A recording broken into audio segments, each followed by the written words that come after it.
ever go to the library and just pick up a book and just be like, wow, this was a very basic story. I need more of it. And that's how I exactly felt with the Candy Apple series. Don't get me wrong, it's a great book series.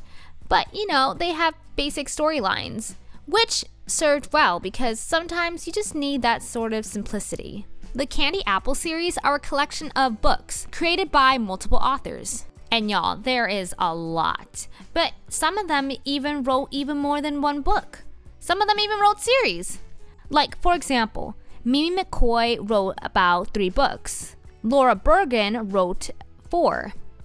Francesco Sedita wrote about 3, which turned out to be a series, as well as Lisa Papademetrio, who also wrote a series.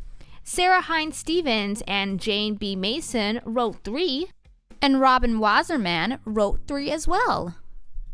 A sister series was also made in contrast to the Candy Apple series. 2 sister series, in fact, the Poison Apple book series and the Rotten Apple book series.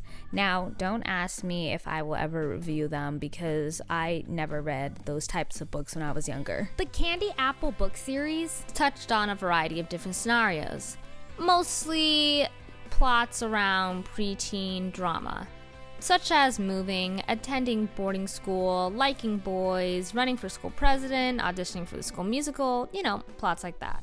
I used to read these books when I was about 8, and I would always dream about how 7th grade would be like, and how that was gonna be my year.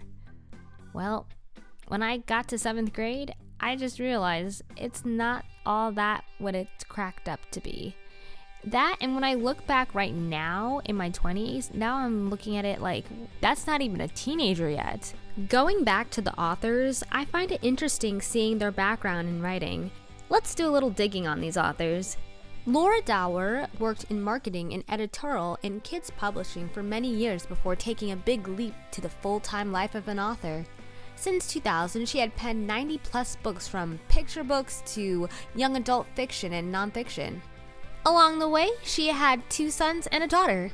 Laura and her groovy family of 5 live in Yonkers, New York.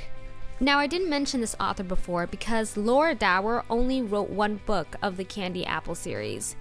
But not to worry because this became one of the most popular book of the Candy Apple series, which is The Boy Next Door. Francesco has been writing since the 2nd grade. I wrote and illustrated a story about a dog named Blackie. My next door neighbor read it, and when she told me how much she liked it, I realized right then that I wanted to be a writer. I love to tell people stories, he says.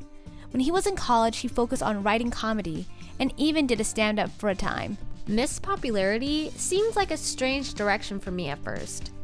But it was when an editorial director at Scholastic who made me realize it was the book I was born to write, says Francesco.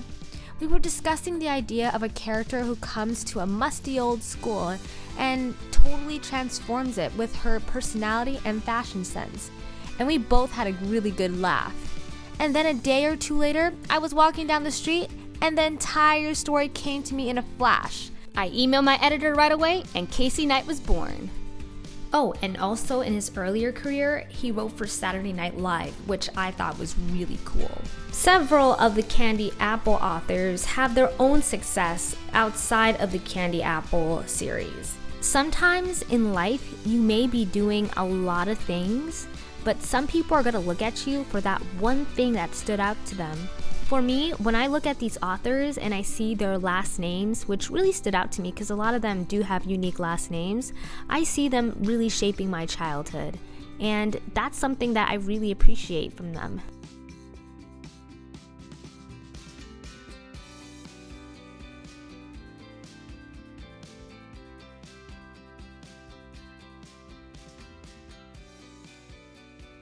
Thank you guys so much for watching. Let me know what books you want me to review from your childhood. I'll see you guys next time with more nostalgia. Bye!